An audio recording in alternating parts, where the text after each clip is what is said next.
आज हम आपको ले चलेंगे एक ऐसे देश के सैर पर जो अपनी अद्भुत प्राकृतिक सुंदरता, ऐतिहासिक धरोहरों और रहस्यमयी जगहों के लिए मशहूर है।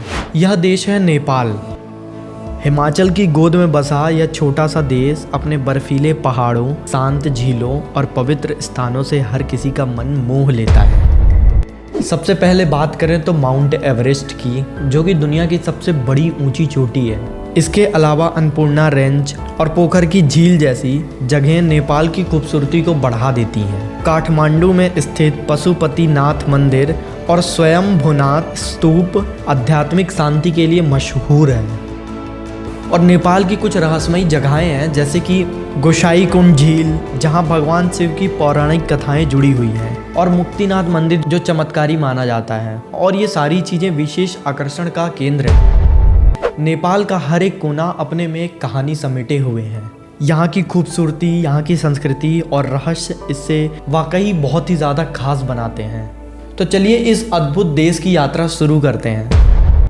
क्या आपने कभी सोचा है कि एक छोटी सी लड़की को देवी मानकर पूजा की जा सकती है, या फिर उसकी पूजा क्यों की जाती है? नेपाल की कुमारी परंपरा इसी अद्भुत और रहस्यमयी परंपरा का हिस्सा है। और ये सारी कथा सदियों पुरानी है, जिसमें एक जीवित कन्या को देवी माँ दुर्गा का या फिर तलेजू का अवतार मानकर पूजा किया जाता है। तो चलिए इस अनोखी परंपरा के पीछे के रहस्य और कहानियों की गहराई में उतरते हैं। कुमारी का मतलब है कुमारी कन्या। यह शब्द संस्कृत से लिया गया है, जिसका मतलब होता है राजकुमारी। कुमारी वह लड़की होती है जिसे देव शक्ति का अवतार मानकर पूजा जाता है। मुख्य रूप से यह परंपरा काठमांडू घाटी में प्रचलित है। कुमारी को नेपाल के नायार बौद्ध समुदाय से चुना जाता है, लेकिन उनकी पूजा हिंदू और बौद्ध दोनों ही करते हैं। यह परंपरा कब और कैसे शुरू हुई, इस कहानी को लेकर कई प्रचलित कहानियां हैं, जिनमें सबसे ज्यादा प्रसिद्ध कहानी है जयप्रकाश मल्ल की, तलेजू देवी की नाराजगी।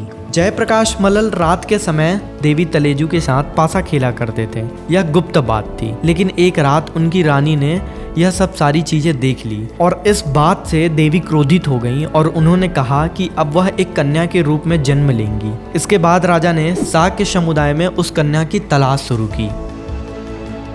राजा त्रिलोक्य मल्ल और देवी का अपमान। यह अन्य कथा कहती है कि राजा त्रिलोक्य मल्ल ने देवी तलेजू पर अनुचित प्रस्ताव रखा था, जिससे क्रोधित होकर देवी ने उन्हें छोड़ दिया। देवी को मनाने के लिए राजा ने एक कन्या को देवी के रूप में प्रतिष्ठित किया। दुर्गा देवी का अवतार।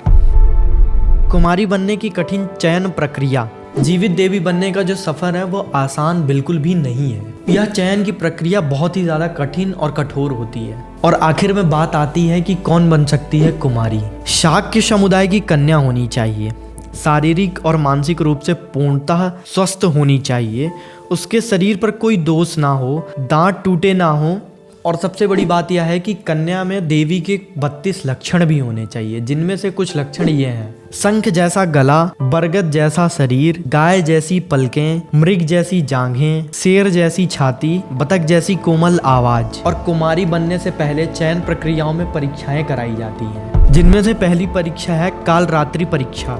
दशैन त्योहार के दौरान 108 भैंसों और बकरों की बलि दी जाती है।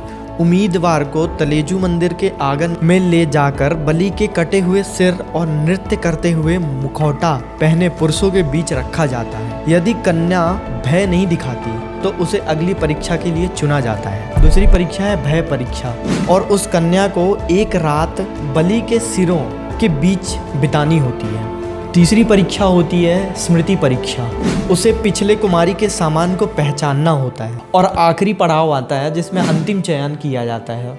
चयनित कन्या को तांत्रिक अनुष्ठानों से शुद्ध किया जाता है, उसे कुमारी के रूप में प्रतिष्ठित किया जाता है और कुमारी घर में स्थानांतरित कर दिया जाता है। 2008 में नेपाल के गणराज्य बनने के बाद यह परंपरा राजा के बजाय गणराज्य के प्रमुख द्वारा निभाई जाने लगी। कुमारी बनने के बाद का जीवन।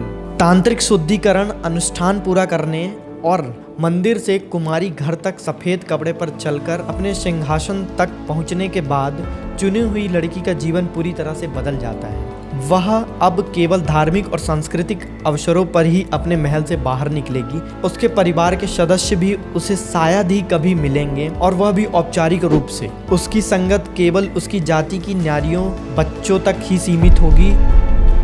कुमारी का जीवन। कुमारी बनने के बाद उनका जीवन पहले जैसे बिल्कुल भी नहीं रहता है। भले ही उसके जीवन में भौतिक परेशानियां समाप्त हो जाती हैं, उसके कंधों पर कई धार्मिक और सांस्कृतिक कर्तव्यों का भार आ जाता है। वह अब एक देवी के रूप में मानी जाती है, इसलिए उससे उसी के अनुसार व्यवहार की अपेक्षा की जाती है। चयन प्रक्रिया के दौरान उसने जो शांति और धैर्य दिखाया है, उसे बनाए रखना बहुत आवश्यक है। अशांत या क्रोधित स्वभाव समाज के लिए अशुभ संकेत माना जाता है। कुमारी के दरबार चौक पर चलने का अवसर उसका आखिरी मौका होता है, जब उसके पैर जमीन पर पड़ते हैं। इसके बाद जब वह महल से बाहर जाती है तो उसे केवल पालकी में ले जाया जाता है। उनके पैर पवित्र माने जाते हैं और लोग उन्हें छूकर अपने दुख और बीमारियों से छुटकारा पाने की आशा करते हैं। यहाँ तक कि राजा स्वयं हर साल आकर उनका आशीर्वाद प्राप्त करते हैं और उनके पैर छूते हैं। धार्मिक और सांस्कृतिक कर्तव्य। कुमारी केवल धार्मिक अवसरों पर बाहर निकलती हैं। इंद्र यात्रा जैसे त्योहारों पर उन्हें पालकी में ले जाया जाता है। पहले कुमारी को शिक्षा नहीं दी जाती थी, लेकिन अब वह निजी शिक्षकों से पढ़ाई करती हैं। देवी बनने के बाद का जीवन, जब कुमारी का पहला मासिक धर्म होता है या वह गंभीर रूप से बीमार होती हैं, तो माना जाता है कि देवी उनका शरीर छोड़कर चली जाती है, और ये सब के बाद उनको साधारण जीवन व्यतीत करना पड़ता है। और कई कठिनाइयाँ आती हैं और कई चुनौतियाँ आती हैं जिनका सामना कुमारी को करना पड़ता है, जैसे विवाह में कठिनाइयाँ। माना जाता है कि कुमारी से विवाह करने वाला व्यक्ति जल्दी मर जाएगा। हालांकि यह केवल एक अंधविश्वास है। देवी के रूप में जीवन बिताने के बाद सामान्य जीवन अपनाना बहुत ही मुश्किल होता है। कुमारी पूजा का महत्व। कुमारी के दर्शन मात्र से लोग अपने दुखों और बीमारियों से मुक्ति की आशा करते हैं। उनके हर हाव भाव को शुभ अशुभ संकेत के रूप में देखा जाता है, जैसे कि रोना या जोर से हंसना गंभीर बीमारी या मृत्यु का संकेत है। आंखें मलना निकट भविष्य में मृत्यु का संकेत है। कांपना कैद का संकेत है। ताली बजाना राजा से डरने की आवश्यकता है। भोजन चढ़ावे से छेड़छाड़ करना आर्थिक हानि का संकेत है। चुप और शांत रहना इच्छाओं की पूर्ति का संकेत है। कुमारी परंपरा केवल धार्मिक आस्था नहीं है, बल्कि नेपाल की सांस्कृतिक धरोहर है। यह हमें शक्ति, साहस और विश्वास अद्भुत झलक देती है। अगर आपको ऐसी अनसुनी कहानियाँ पसंद है सुनना, तो हमारे चैनल में जुड़ जाइए, क्योंकि अब हम हर सोमवार को एक नई कहानी आपके सामने लेकर आएंगे। तो मिलते हैं अगली कहानी में सोमवार को। साथ में बोलिए राधे राधे।